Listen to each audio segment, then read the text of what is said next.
एक मेरा simply supported beam दे रखा है A B of span 5 metre is loaded as so in the figure, find the reaction of A and B.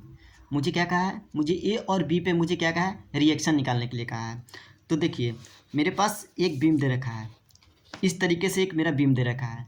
इसको क्या बोलते हैं हम, हिंज सपोर्ट बोलते हैं। इसको क्या बोलते हैं हम, रोलर सपोर्ट बोलते हैं।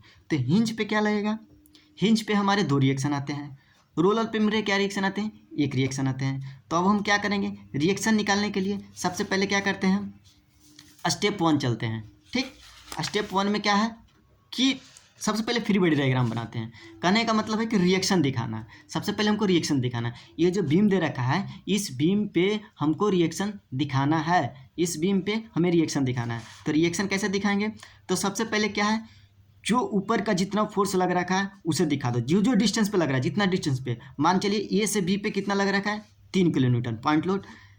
फिर इस 3 और 4 के बीच में क्या 1 मीटर पे लग रहा है 4 किलो न्यूटन, फिर एक पे लग रहा है 5 किलो न्यूटन। यानी कि ये सबको दिखाकर बाकी ये डिस्टेंस नहीं दे रखा है। तो ये डिस्टेंस निकालने के लिए मुझे क्या करा है, मुझे यहाँ से यहाँ तक क्या दे रखा है, 5 मीटर दे रखा है। तो पूरे डिस्टेंस को जोड़कर हम 5 में से घटा देंगे तो ये डिस्टेंस मुझे पता चल जाएगा। तो अब देखिए ये डिस्टेंस मुझे निकाल लिए। अब देखिए यहाँ पे ये क्या दे रखा है मुझे, सबसे पहले मैंने इस पॉइंट को 2 किलोमीटर 3 किलोमीटर लिख दिया, 4 किलोमीटर लिख दिया, 5 किलोमीटर लिख दिया। अब मुझे ए पे मैंने बताया था 2 रिएक्शन होता है, एक होता है वर्टिकल रिएक्शन, एक होता है हॉरिजॉन्टल रिएक्शन, एक होता है आर ए, एक होता है हॉरिजॉन्टल। हिंज है इसलिए वहाँ पे कितना होगा, 2 सपोर्ट, 2 होगा, 2 रिएक्शन आएंगे। अब ये क्या है, ये मेरा क्या है, बी पे क्या है, एक रोलर है, तो रोलर पे कितना आ जाएगा, 1 रिएक्शन आ जाएगा, सिर्फ आर बी। ठीक, अब पूरे डिस्टेंस कितने दे रखे हैं भाई, मेरे 5 दे रखे हैं। ठीक, तो यहाँ पे क्या है, ये डिस्टेंस क्या है, यहाँ से यहाँ तक 2, यहाँ से यहाँ 1, यहाँ से यहाँ 1, यहाँ से यहाँ 1। यानी कि पहला जो पॉइंट लोड है वो 2 पे लग रखा है, तीसरा जो पॉइंट लोड है वो मुझे ये से डिस्टेंस कितना लग रहा है, 3 पे लग रखा है, यहाँ से 4 पे लग रखा है। अब बी पे डिस्टेंस कितना हो गया, 5 हो गया। अब देखिए ये तो मैंने रिएक्शन दिखा दिया। अब उसके बाद क्या करेंगे, स्टेप 2, अब समेशन ऑफ सभी फोर्सों को क्या करेंगे, हम ऐड करेंगे।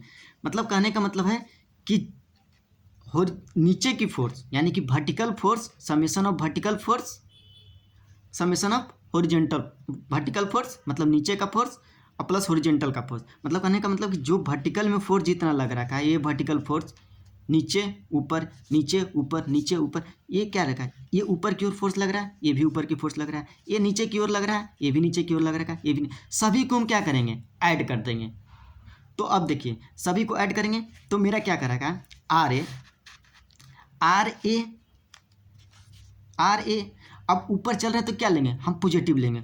ऊपर की डायरेक्शन को मैंने क्या लिया, पॉजिटिव। मतलब कहने का मतलब है कि ये ऊपर की ओर डायरेक्शन है, तो ऊपर की ओर डायरेक्शन को मैंने क्या लिखा, पॉजिटिव। ऊपर की डायरेक्शन को पॉजिटिव, नीचे की डायरेक्शन को क्या लिखेंगे, निगेटिव। ऊपर की डायरेक्शन को पॉजिटिव, नीचे की डायरेक्शन को निगेटिव। तो अब देखिए आर ए, अब नीचे क्या है, आगे क्या है फोर्स मेरा 3, तो -3। नीचे का फोर्स मैंने बोला निगेटिव, क्योंकि यहाँ पे मैंने लिख रखा है, आप कुछ भी ले सकते हो, पॉजिटिव भी ले सकते हो, निगेटिव भी ले सकते हो। अगर मान चलो अगर ऊपर की फोर्स को निगेटिव ले रहे हैं तो नीचे की फोर्स को पॉजिटिव ले लेना। ये ऊपर की फोर्स क्या है, पॉजिटिव है, तो मैंने क्या लिखा, ऊपर की फोर्स को पॉजिटिव, नीचे की फोर्स को निगेटिव, मतलब नीचे की डायरेक्शन दिखा रहा है उसको निगेटिव ले लिया। तो आर ए -3 के न्यूटन -4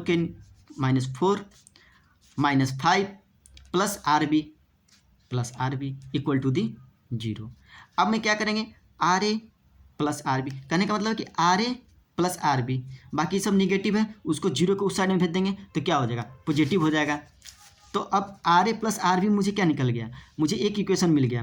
अब कहने का मतलब है कि मुझे बोला है सिर्फ आर ए और आर बी निकालने के लिए। तो अब मेरे पास 2 equation, R A plus R B. अब R A plus R B को हमको निकालने के लिए हमें बीम पे कहीं पे किसी के पास, जैसे मान चलिए ए या बी के पास मुझे मूवमेंट लेना पड़ेगा, किसी के अबाउट मुझे मूवमेंट लेना पड़ेगा। ए के अबाउट मूवमेंट लें या बी के, अगर मान लिया जाए ए मेरा 0 हो जाए तो बी का मान निकल जाएगा, अगर बी मेरा 0 हो जाए तो ए का मान निकल जाएगा, बिल्कुल निकल जाएगा। अगर मान चलिए ए मुझे पता चल जाए तो बी निकल जाए, अगर बी मुझे पता चल जाए तो ये निकल जाए।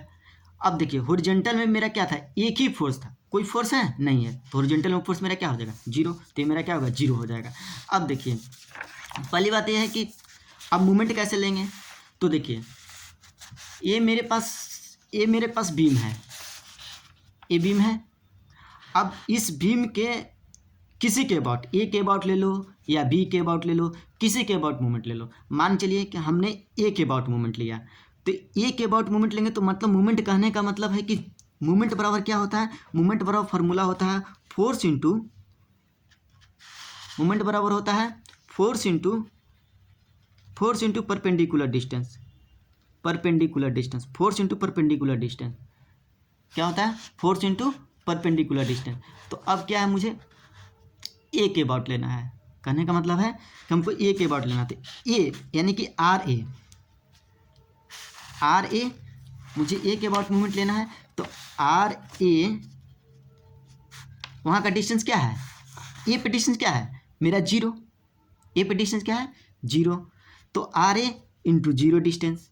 अब देखिए मान चलिए कि अगर हम इसको क्लॉकवाइज लें या एंटी क्लॉक लें तो ये एच पी पे जाएगा, या तो मान चलिए क्या पॉजिटिव ले लो या नेगेटिव ले लो, ये तो उसको तो 0 होना ही है, किसी भी हालत में इसको क्या होगा 0 होना है। तो मान चलिए कि हमने इसको नेगेटिव ले लिया तो ए माइनस 0। अब हम क्या जाएंगे फोर्स इंटू परपेंडिकुलर, यहाँ पे पॉइंट क्या है 3, तो 3 इंटू 2, 3 क्लॉकवाइज डायरेक्शन को मैंने क्या लिया, अब देखिए क्लॉकवाइज डायरेक्शन को मैंने पॉजिटिव ले लिया, एंटी क्लॉकवाइज नेगेटिव, 3 इंटू 2।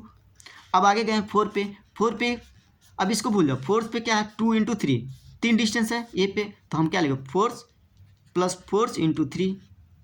अब गए 5 पे गए तो 2 अब 1 3 अब 1 4, फोर्स प्लस 5 इंटू 4, यानी कि क्लॉकवाइज डायरेक्शन को मैंने क्या ले रखा है, इस तरीके से क्लॉकवाइज डायरेक्शन, इस तरीके से क्लॉकवाइज डायरेक्शन, इस तरीके से क्लॉकवाइज डायरेक्शन, इस तरीके से क्लॉकवाइज। मतलब कहने का मतलब है कि आप यहाँ पर खड़ा होकर इसको मुंडी को नीचे की ओर लेके आओ, तो क्लॉकवाइज डायरेक्शन, आप इसको खींचिए नीचे की ओर लेके आइए, क्लॉकवाइज डायरेक्शन, इसको खींचिए क्लॉकवाइज डायरेक्शन। मतलब कहने का मतलब कि एक क्लॉकवाइज डायरेक्शन बन रहे हैं। क्लॉकवाइज डायरेक्शन को मैंने क्या लिया पॉजिटिव ले लिया। अब देखिए इसको क्या होगा एंटी क्लॉकवाइज होगा। अब बी पे गए तो बी पे हम क्या लेंगे minus R B into distance कितना हो जाएगा, पूरा डिस्टेंस कितना है 5, तो यानी कि ए पे हम ले रहे हैं, यानी कि हम ए पे पहुंचेंगे। हर एक पॉइंट से जहाँ जहाँ फोर्स दे रखा है वहाँ से हमको ए पे पहुंचना है, इस पॉइंट से हमको ए पे पहुंचना है तो 3 इंटू 2, इस पॉइंट से हमको ए पे पहुंचना है तो 4 इंटू डिस्टेंस 3, इस पॉइंट पे 5 से हमको ए पे पहुंचना है तो 2 1 2 4, यानी कि 4। अब बी पे हमको कहाँ से यहाँ पहुँचना है, तो उसी तरीके से हम क्या करेंगे निकालेंगे। तो क्या है, अब क्या कर देंगे हम सभी को, ए पे movement 0 plus 3 into 2 plus 4 plus 5, ठीक। अब क्या है एंटी क्लॉकवाइज को मैंने क्या ले रखा है निगेटिव, और क्लॉकवाइज को क्या पॉजिटिव। अब क्या होगा इन सभी को हम सोल्व कर देंगे, तो सोल्व करेंगे तो क्या होगा ये 0 हो जाएगा, ये भी ये 6 हो जाएगा, ये 12 हो जाएगा, ये 20 हो जाएगा, -5 आर पी।